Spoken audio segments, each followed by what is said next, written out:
प्रणाम जी।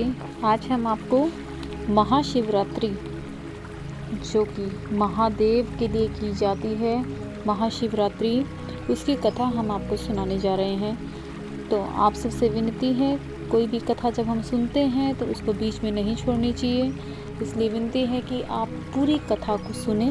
और हाँ, अगर अभी तक आपने चैनल को सब्सक्राइब नहीं किया है तो कृपया कर दीजिए, जिससे कि आने वाले सभी त्योहारों के वीडियो आप तक पहुंच सके। तो शुरू करते हैं कथा को, क्योंकि आपका समय बहुत कीमती है। एक गांव में एक शिकारी रहता था। वह शिकार करके अपने परिवार का पालन करता था। एक बार उस पर साहूकार का ऋण हो गया। ऋण न चुकाने पर सेठ ने उसे शिव मंदिर में बंदी बना लिया। उस दिन शिवरात्रि थी। वह शिव संबंधी बातें ध्यानपूर्वक देखता एवं सुनता रहा। संध्या होने पर सेठ ने उसे अपने पास बुलाया। शिकारी ने अगले दिन ऋण चुकाने का वादा कर सेठ की कैद से छूट पाया। जंगल में एक तालाब के किनारे बेल वृक्ष पर शिकार करने के लिए मचान बनाने लगा। उस पेड़ के नीचे शिवलिंग था। पेड़ के पत्ते मचान बनाते समय शिवलिंग पर गिर गए। इस प्रकार दिन भर भूखे रहने से शिकारी का व्रत हो गया और शिवलिंग पर बेलपत्र भी चढ़ गए। एक पहर व्यतीत होने पर एक गर्भिणी हिरनी तालाब पर पानी पीने आई। शिकारी ने उसे देखकर धनुष बाण उठा लिया।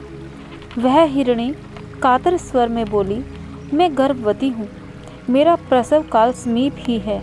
मैं बच्चे को जन्म देकर शीघ्र ही तुम्हारे सामने उपस्थित हो जाऊंगी। शिकारी ने उसे छोड़ दिया। कुछ देर बाद एक दूसरी हिरनी उधर से निकली। शिकारी ने फिर धनुष पर बाण चढ़ाया। हिरनी से निवेदन किया, हे व्याध महोदय, मैं थोड़ी देर पहले ऋतु से निवृत्त हुई हूँ, कामातुर विरहिणी हूँ। अपने पति से मिलन करने पर शीघ्र तुम्हारे समक्ष उपस्थित हो जाऊंगी। शिकारी ने उसे भी छोड़ दिया। रात्रि के अंतिम पहर में एक मृगी अपने बच्चों के साथ उधर से निकली। शिकारी ने शिकार हेतु धनुष पर बाण चढ़ाया। वह तीर छोड़ने ही वाला था कि वह मृगी बोली, मैं इन बच्चों को इनके पिता के पास छोड़ आऊं, तब मुझे मार डालना। मैं आपके बच्चों के नाम पर दया की भीख मांगती हूँ। शिकारी को उस पर भी दया आ गई और उसे भी छोड़ दिया। पो फटने को हुई तो एक तंदुरुस्त हिरण आता दिखाई दिया। शिकारी उसका शिकार करने के लिए उद्यत हो गया।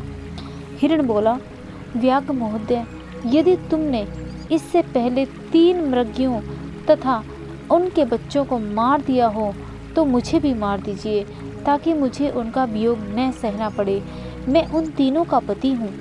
यदि तुमने उन्हें जीवन दान दिया हो तो मुझ पर भी कुछ समय के लिए कृपा करें। मैं उनसे मिलकर तुम्हारे सामने आत्मसमर्पण कर दूंगा। मृग की बात सुनकर रात की सारी घटनाएं उसके दिमाग में घूम गई। उसने मृग की सारी बातें बता दी। उपवास, रात्रि जागरण, शिवलिंग पर बेलपत्र चढ़ने से उसमें भगवत शक्ति का जागरण हो गया। उसने मृग को भी छोड़ दिया। भगवान शिव शंकर की अनुकंपा से उसका हृदय मांगलिक भावों से भर गया।